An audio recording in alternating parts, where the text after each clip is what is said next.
Here's Karen coming in strong with less than 3.5 miles to go. She's looking good, and today is the perfect day. It never once crossed my mind that I wasn't going to make it. It absolutely did not. There's some marathon swimmers that go out there and they know it's going to be a struggle, and they go into it with the thought that it's going to be a struggle. And I approach it in a different way. I approach it as I really want to be out there having the best time the entire time, even if there's pain involved. The course is Camp Richardson to the Hyatt Beach.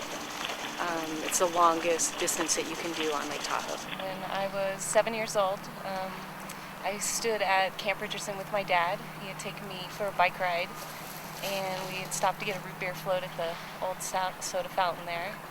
And I stood on the beach and told him one day I'd really like to swim all the way across. I got up at 12:30 in the morning.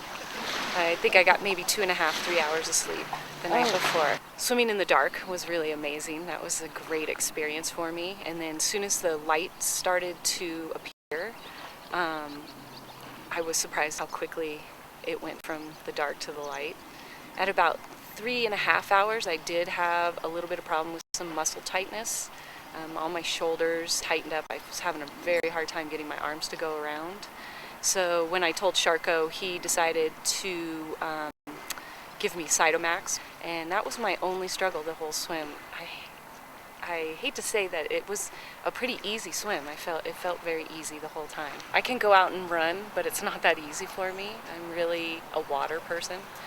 I find that I can get in the water and get a really good workout and have it be a little easier on my body than going for a multi-mile run. I do a lot of math. I can't help it. I like to have stats given to me, how far I've come, how fast I'm going, how far I have to go, and I use those numbers just to do different formulas and different algebra equations and figure out different stuff. And when I'm not doing that, I'm pretty zoned out.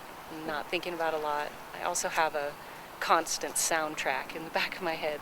I go about it by finding songs that I really like, that I know that I'm going to remember, that have a specific beats per minute in a pace that I want to be swimming. Let's see, I had some Beastie Boys in the beginning, which then went into a lot of pretty fast bluegrass that I've been listening to lately.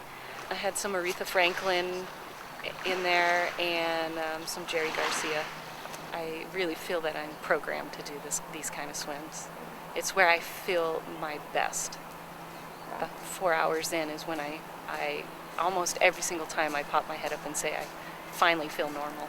My brain is producing the right chemicals, so that it just makes me feel really normal. I feel really at ease. I feel really at home in the water.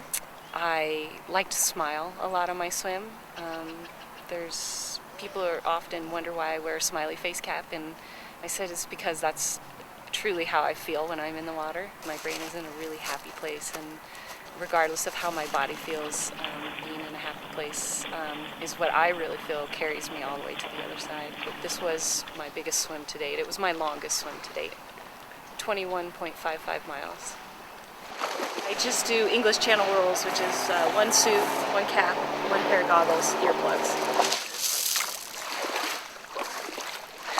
I have a lot of self-confidence now that I can achieve these goals, and that I do have the wherewithal to do these longer swims. I have a pretty sunny disposition, and I really attribute it to swimming.